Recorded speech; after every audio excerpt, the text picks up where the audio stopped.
senhor pega trânsito todo dia? Não, porque eu saio mais cedo. Vocês me atrasaram hoje.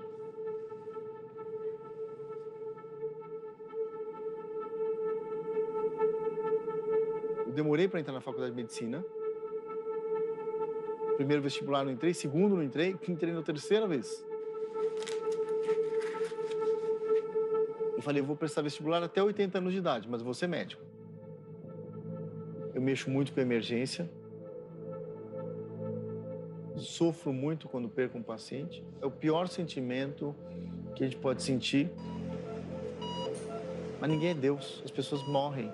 E nossa função é tentar, obviamente, minimizar o sofrimento das pessoas e prolongar a vida dentro do possível.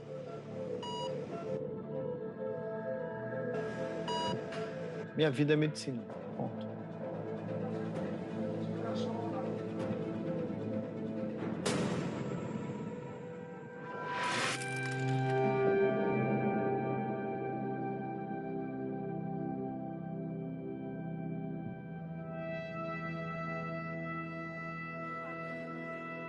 Eu sou Bruce Wayne. É? Ela não sabe que eu sou Bruce Wayne? Cara, como é que pode? Eu sou o Bruce Wayne. Deixa eu falar uma coisa. Você entende o que se chama Bruce Wayne? Aqui, ó. Bruce Wayne. Sou eu. Olha aí. Olha, eu tenho a Batcaverna. Tem a Batcaverna? Tem. E o senhor anda assim pelo hospital? Não, pelas ruas. Pelas ruas. Ajudando o policiamento. Ele Alô? faz a festa das criancinhas. Oi. Diga. Ah, não. Fica aí. Eu não conheço o paciente. Oi. Bom. Você quer medicar? Bom, dá tiroide. Eu já tô indo aí.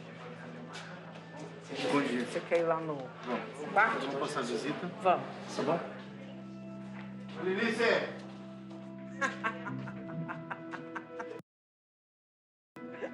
Doutor, me fala dessa mulher aqui. O que ela representa para você, doutora Filomena? Ah, me perturba o dia inteiro.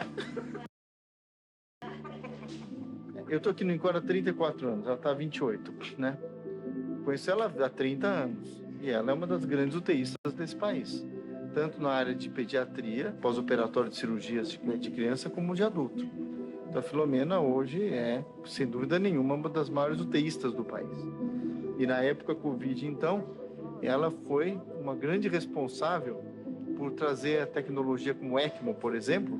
Se tem alguém que passou mais ECMO no país, do Brasil, desconheço. Ela talvez a pessoa com maior casuística de ECMO, uma máquina que ajuda a funcionar o pulmão, substitui o pulmão por alguns dias durante o Covid, por exemplo, os pacientes mais graves, salvando vidas. Ela trabalha 24 horas. Bom.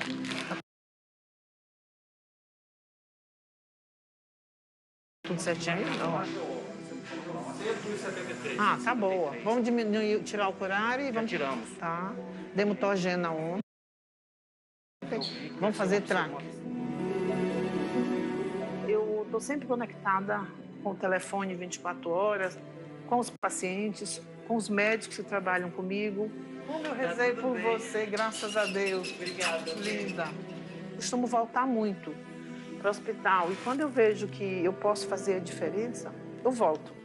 Então eu volto 1 da manhã, 2 da manhã, eu volto em qualquer momento. Para mim, eu acho que a medicina é um sacerdócio. Eu acho que eu não fui assim, você vai ser médica. Eu acho que eu nasci médica. Desde que começou a pandemia, eu saí de casa, fui para um flat, porque eu tenho 3 filhos e eu não queria ter a chance de todo aquele ritual para voltar para casa, e de troca de roupa, eu achei que aquilo estava perturbando meus filhos. Aí eu falei, não, eu prefiro... Aí eu fui para um flat. Então eu estou nesse flat. E eu falei para eles, eu vou por uma causa maior, para cuidar desses pacientes e para deixar vocês mais à vontade, vocês mais longe do perigo. Então eles ficaram meio confinados. E eles são muito, assim, entendem muito e falaram, pra gente você vai, fica o tempo que você quiser, nós estamos bem. E eu falei, quando chegar a vacina eu vou voltar. Você foi para casa do doutor ou você dormiu na sua sala hoje? Eu dormi na minha sala, eu durmo muito na minha sala. Tem um sofá lá que é onde eu emendo eu fico lá. Vou no flat, mas eu fico um pouco nesse flat, eu fico mais nos hospitais. TPA, você acha que dá para aumentar a dieta um pouco? É nossa função 24 horas. Né? É nossa missão, função. Então não tem muito esse conceito, salvei uma vida. Veja, pipoqueiro faz pipoca, não é isso? O açougueiro lá corta carne e o médico faz medicina. Não tem segredo.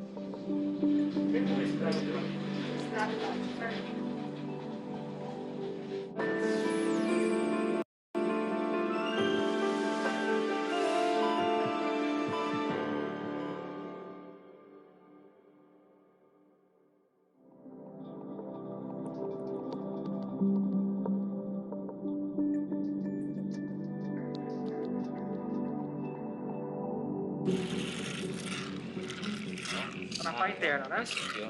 Aqui o que aconteceu? Afasta aí. Olha lá. Vai.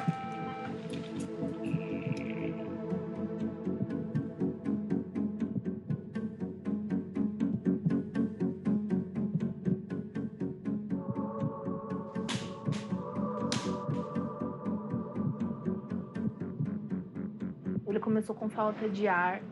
Nós achamos que era Covid. Ele fez os testes, deram negativos.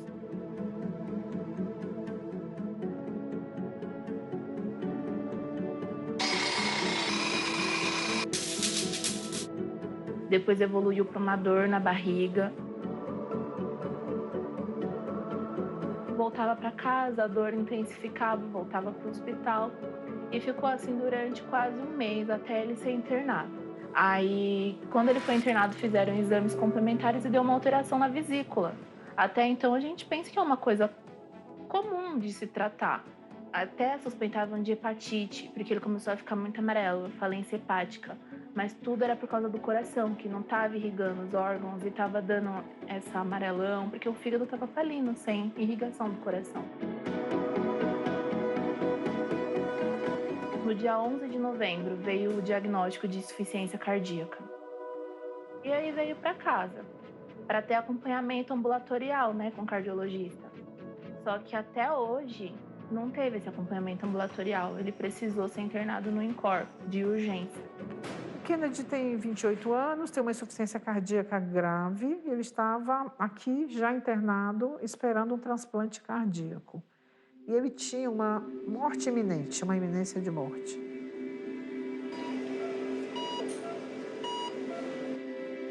A notícia do transplante veio como um balde d'água na nossa cabeça. Porque até então a gente desconfiava de uma coisa que era curável, de uma coisa que era possível ter uma cura. Pensa, a sua família, o seu marido, o seu filho, o seu pai. Arrancar um coração que até então a gente nunca imaginou que tinha problema, e colocar outro e esperar isso acontecer. Um dia me ligaram dizendo assim, olha, o Kennedy, ele está muito ruim. Ele está com uma medicação, ele está na fila do transplante, já tem um dispositivo que chama balão intraórtico, que é o primeiro dispositivo que a gente passa, mas ele está com a pressão muito baixa, com a saturação. Eu queria que você avaliasse para ver se tem indicação de ECMO. Aí eu fui lá na UTI que ele estava, olhei, examinei e falei, ele tem indicação total de ECMO. Eu nunca tinha ouvido falar na ECMO, ouvi falar primeiramente no INCOR e depois, quando cheguei em casa, eu já comecei a pesquisar. Na época da pandemia, se falou muito da ECMO, né? Que é uma máquina, teoricamente, que substitui os pulmões. Como funciona isso? A circulação extracorpórea, ela foi desenvolvida inicialmente para cirurgias cardíacas.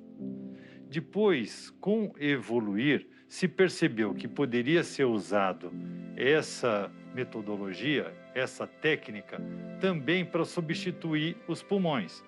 Porque existe uma membrana que fica empacotada e por ela tem a passagem de ar por um lado e de sangue pelo outro. Além disso, nós temos que ter os tubos, esses tubos onde o sangue vai fluir de um lado para o outro. E aí nós temos a membrana, que é como se fossem os pulmões, é aqui onde vai ocorrer a oxigenação e a retirada do CO2, e nós temos a bomba. A bomba é quem vai impulsionar esse sangue, vai aspirar e vai impulsionar esse sangue para frente. E com isso eu consigo tratar graus diferentes de falência respiratória. Os casos mais graves se beneficiam bastante de ter um pulmão paralelo, um pulmão fora do corpo, que fica funcionando enquanto eu deixo o pulmão do paciente se resolver, enquanto eu vou tratando a doença de base do pulmão do paciente.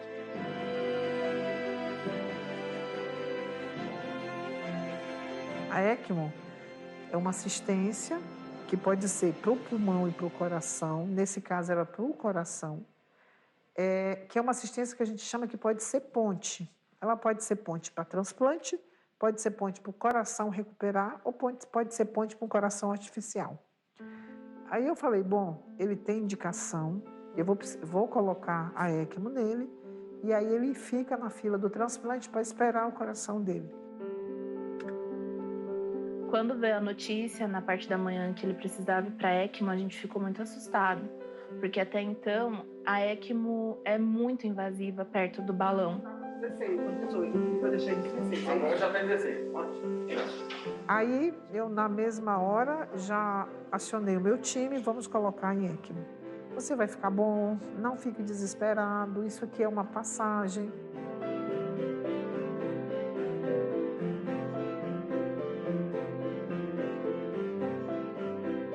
Me chamou a atenção que tinha um violão do lado dele. Kennedy, você toca violão? Aí ele falou assim, você não esquece meu violão? Eu falei, não. Aí eu peguei o violão. Quando eu estava passando as cânulas, assim, bem perto de eu abrir as pinças, e ele começou a nausear, a pressão caiu mais ainda. Eu olhei para ele e falei, Kennedy, aguenta 1 minuto, você não vai morrer. Aí abri as pinças, ele disse, nossa, doutora, eu revivi.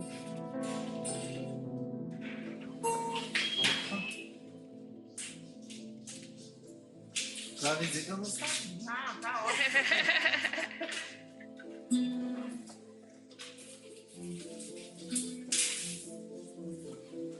Não pode demorar muito também ver o coração, porque essa ECMO, ela também é uma assistência limitada. Não posso deixar... É para ser uma assistência de curta, 14 dias. É empoderado, apareceu o coração, não é na hora que a gente quer. Depende muito da generosidade de alguém de fazer a doação. Além da generosidade, tem que ter uma compatibilidade entre o doador e o receptor. Ele tem um local na fila.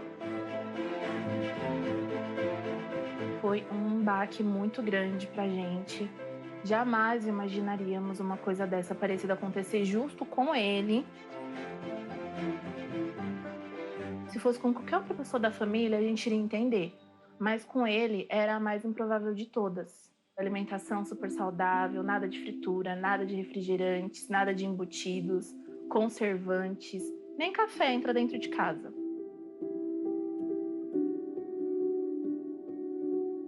Desde quando a gente se casou, a gente nunca dormiu separado. Todo dia eu coloco a mão no lugar dele na cama e profetizo ele ali do meu lado.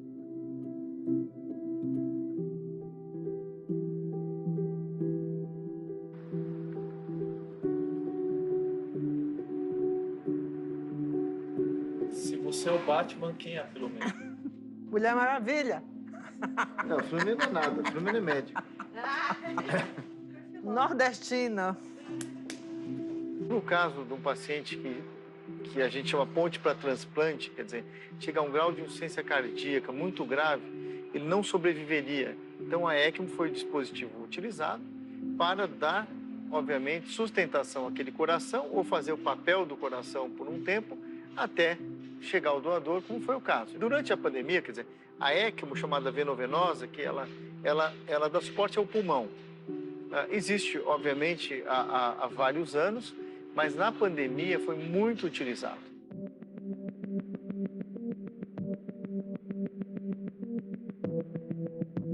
É o seguinte, esse paciente já me ligaram dei 2, 3 horas. É um paciente que está há 20 dias internado numa unidade de terapia intensiva. Ele tem uma pneumonia grave por Covid-19, uma insuficiência respiratória, está em Cuiabá. Um desejo da família é que ele seja transportado e não dá para transportar sem uma estratégia avançada.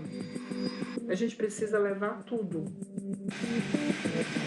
Eu preciso do kit, eu preciso das cânulas arteriais e venosas, eu vou precisar também dos kits de punção e eu vou precisar das cânulas. Eu preciso disso urgente, que eu preciso decolar o mais rápido possível. A gente liga, tá? Tá bom. Desejo do sorte. Boa sorte. Obrigada. Vamos? Quem vai? Vem.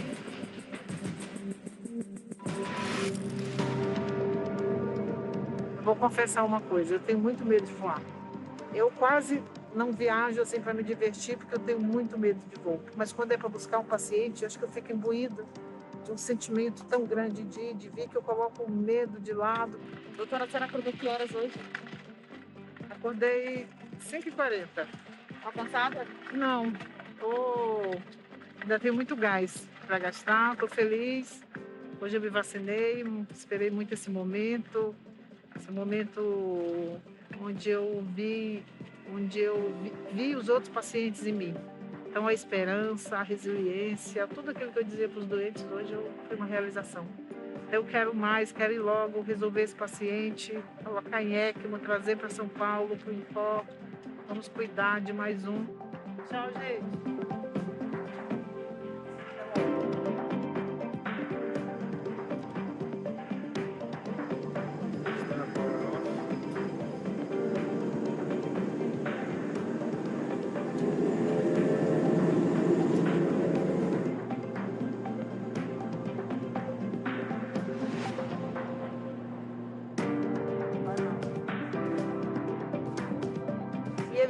Conseguindo fazer o papel primordial dos pulmões, que é oxigenar e trocar gás carbônico.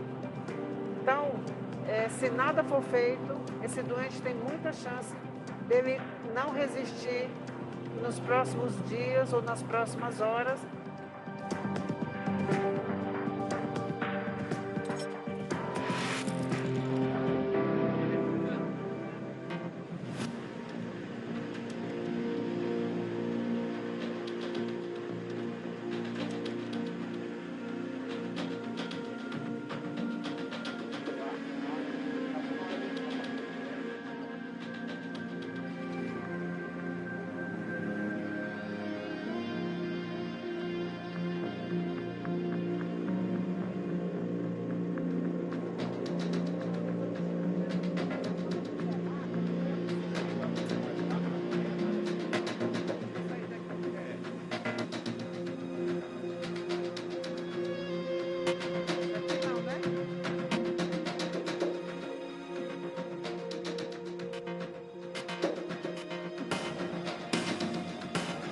Tudo bem, boa noite. Henrique.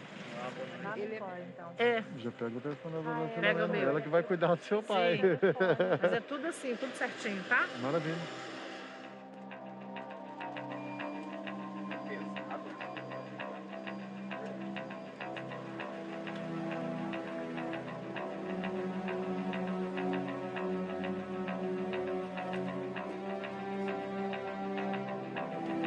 Fiquei pensando, por que eu fui ser médica? E eu tenho uma tia lá no Maranhão, eu sou de lá. A partir dos 5 anos, todos os anos, ela perguntava para os sobrinhos, o que vocês querem ser? Eu sempre dizia, eu quero ser médica para fazer o melhor pelas pessoas.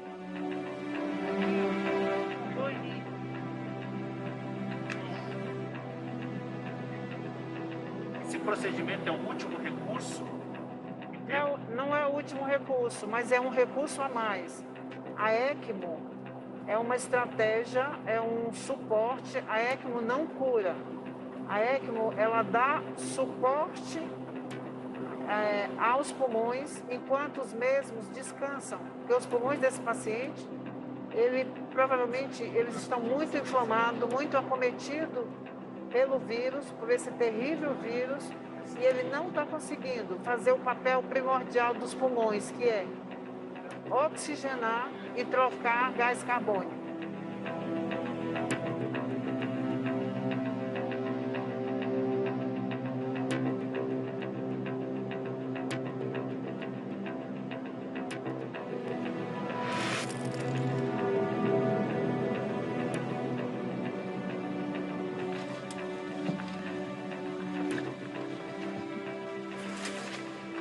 Aí, doutor, é bem imenso, tem que ficar esperto na hora que for passar. Aí agora, por causa da membrana. Senão vai... Aqui ele está segurando. Doutor, você vai ter que erguer ele e jogar ele mais pra cima lá agora, entendeu? Pra alinhar. Pra cá. Pra sua cara. Peraí, vou tirar a mão dele. A mão aqui. Toca aí, doutora. Então, quer dizer, quando todas as medidas se esgotam, quer dizer, as máscaras, depois vem a intubação, que o paciente fica no respirador, e mesmo assim não está dando conta da oxigenação, e esse é um pulmão paralelo, posso chamar assim. É o segundo pulmão ali à beira do leito, é isso? Isso, eu posso deixar o pulmão do próprio paciente parado, como se fosse, um exemplo, eu tenho um indivíduo que quebra o braço, então o osso está quebrado, então o osso está machucado. O que eu faço? Engesso, deixo o braço parado. O pulmão, como ele tem que se movimentar, eu não posso deixar o pulmão parado, porque ele precisa sempre estar funcionando. Se eu coloco um pulmão em paralelo, eu consigo deixar esse pulmão quietinho para ele se resolver, para a doença dele passar, enquanto eu fico fazendo a função dele, que é as trocas gasosas, fora do corpo, de uma maneira eficiente.